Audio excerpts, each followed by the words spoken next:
Welcome to part 2 of my makeup demo. Here's the part of my studio space where we'll be applying the Pogo makeup. That's a lot of stuff in a small area.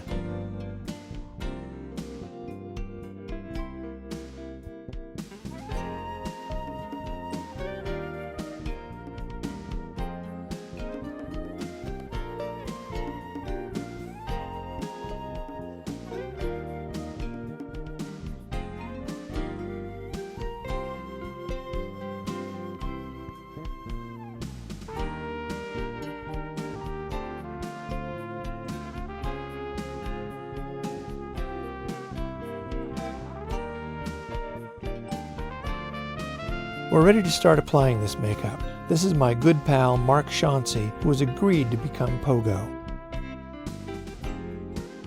The first thing to do is to use an astringent to remove any dirt or oils from Mark's skin, and then apply a barrier layer of Kryolon's Pro Shield, which will help adhesive stick better and come off easier later. The bald cap is already attached with small ear holes so Mark can hear. I've covered his eyebrows with small pieces of cap plastic to keep the adhesive out of his hair. The chin appliance is the first to go on because the cheek pieces need to overlap the chin and allow for better movement. I'm using a silicone adhesive to glue down the foam. I'll glue the piece down starting from the inside and moving outward toward the edges, gluing a little bit at a time.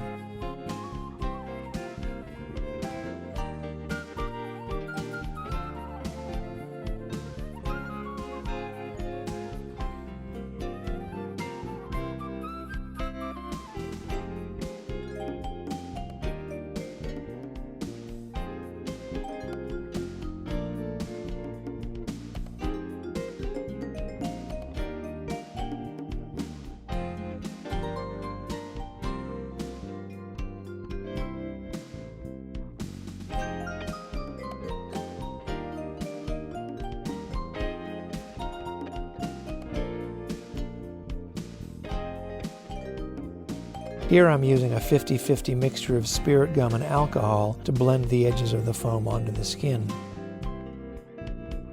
Here I'm using a bit of thickened Prosade from Christian Tinsley to blend the edges between the cheek and the chin. It's a great gap-filling material that dries flexible.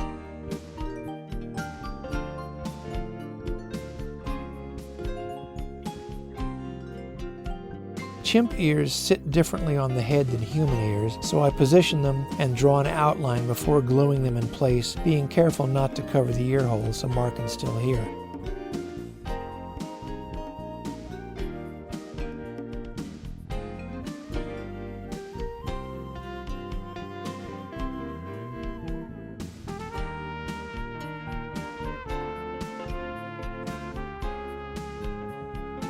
Once the appliance pieces are in place, I can begin to paint on the base flesh tone in Pax Paint using a stipple brush from Delium Tools.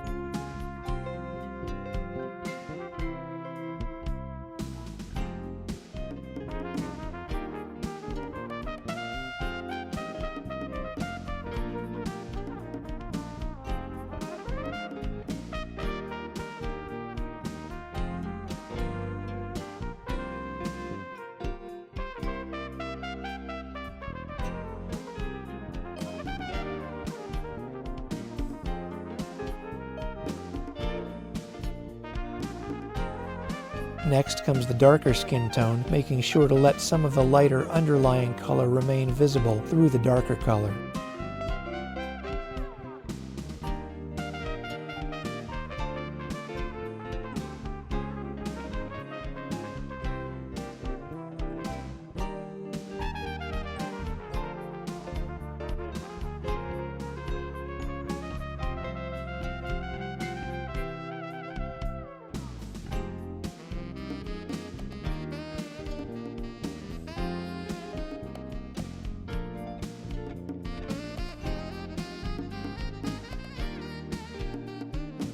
Around Mark's eyes, I mix 2 shades of Ben Nye Cream makeup. Packs around the eyes is not a good idea because it can be difficult to remove.